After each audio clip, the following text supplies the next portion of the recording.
Assalamualaikum warahmatullahi wabarakatuh. Perkenalkan, nama saya Agif Vargas Bismagiri dengan NIM C23355 201048. Ingin mewawancarai tentang mata kuliah kewirausahaan di semester 5.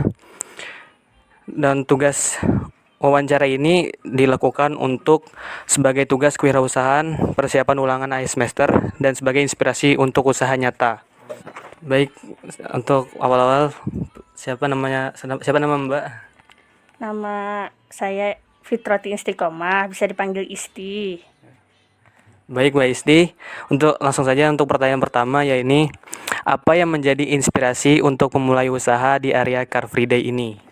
Yang menjadi inspirasinya tuh pertama-tama saya ngelihat adik saya duluan yang jualan di CFD. Saya lihat, saya jadi pengunjung, kok laris banget. Akhirnya saya tanya ke adik, bisa kah saya coba titip-titip barang dulu. Nah, untuk minggu selanjutnya bisa titip barang. Saya titip beberapa, kok habis. Tiap minggu saya titip 2-3 minggu habis. Akhirnya saya tanya gimana cara daftarnya. Akhirnya membuka lapak sendiri. Dan saya saat itu pada masa corona. Jadi jualannya hanya masker, jadi habis terus. Akhirnya berkelanjutan sampai 2-3 tahun ini. Baik, untuk pertanyaan pertama sudah dijawab. Untuk lanjut aja ke pertanyaan yang kedua. Bagaimana cara Mbak untuk mempersiapkan usaha sejak awal, baik dari segi modal, produk, maupun lokasi penjualannya? Persiapannya karena kan ini barangnya belinya online. Jadi dia harus menunggu barang datang sekitar 4-5 hari karena belinya di daerah Jakarta Utara.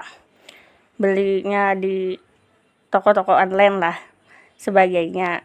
Nah, itu modalnya setiap perjualan per 1 kali jualan tuh sekitar kurang lebih 2 juta. Itu saat-saat ini. Kalau yang pas masa-masa corona atau kemarau itu bisa sampai 3-4 juta karena kan memang masker tuh harus nyetok di awal. Harus beli dulu. Kita keluar dana dulu baru jualan. Terus apa tadi, modal? Ya, modal. Dan Produk maupun lokasi penjualannya. Persiapan produknya yang dijual ada masker, ada tisu kering, tisu basah, ada air mineral sama susu kotak. Saat ini itu 5 macam produk. Dan untuk persiapan jualannya setiap pagi sekitar habis subuh itu harus sudah menggelar meja di lapak biar gak bergesak-gesakan karena kan memang mulai jualannya itu sekitar jam 5 subuh. Baik, untuk pertanyaan yang ketiga ini masih yang bagian proses awal. Apa tantangan terbesar yang Mbak hadapi saat memulai usaha ini dan bagaimana cara mengatasinya? Tantangannya saat ini yang terlihat paling kalau cuaca kalau dia hujan sudah persiapan semua, ternyata harinya hari hujan gak jadi jualan. Kalaupun gerimis bisa jualan, cuma kan jadi pengunjungnya itu yang minimal datang. Mereka bisa gak terlalu banyak pengunjungnya, jadi itu tantangannya sih. Terus solusinya tuh? Ya, untuk cara mengatasinya. Cara mengatasinya ya persedia payung sama ada plastik bening yang besar. Soalnya biar walaupun hujan gerimis ditutupi barang-barang tuh tetap terlihat karena kan bening. Jadi pengunjung pun tetap melihat, oh ini mas jualan ini produknya gitu. Ya, baik, untuk yang kedua, pertanyaan dari kondisi saat ini. Dari sekian produk yang Mbak jual, produk mana yang saat ini paling laris? Saat ini paling laris ya masker. Karena memang pemeran utama jualannya kan masker. Walaupun sudah tidak corona atau tidak masanya kemarau, alhamdulillah ada aja lebih dari 50 box lah per sekali jualan tuh. Mungkin karena untuk menjaga kesehatan atau orang debu di luar sana tetap pada mencari masker lah. Oke. Dan untuk yang kedua nih, apakah ada strategi pemasaran tertentu yang digunakan seperti promosi atau kolaborasi?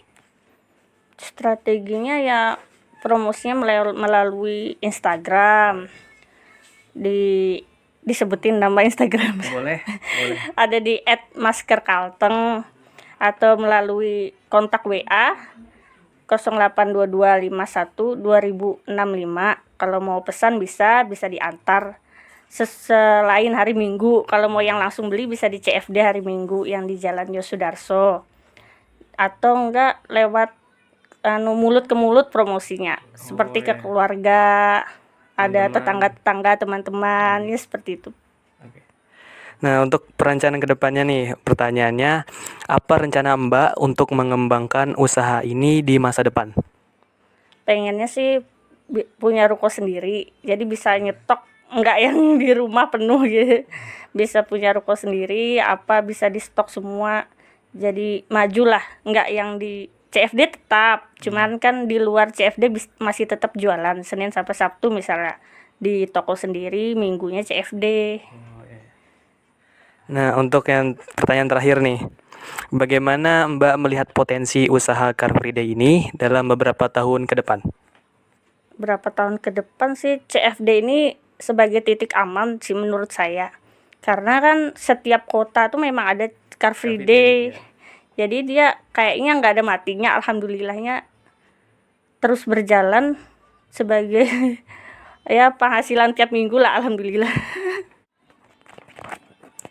Demikian wawancara saya kali ini. Terima kasih kepada Mbak Isti selaku narasumber. Mohon maaf jika ada salah kata. Sekian dan terima kasih. Wassalamualaikum warahmatullahi wabarakatuh.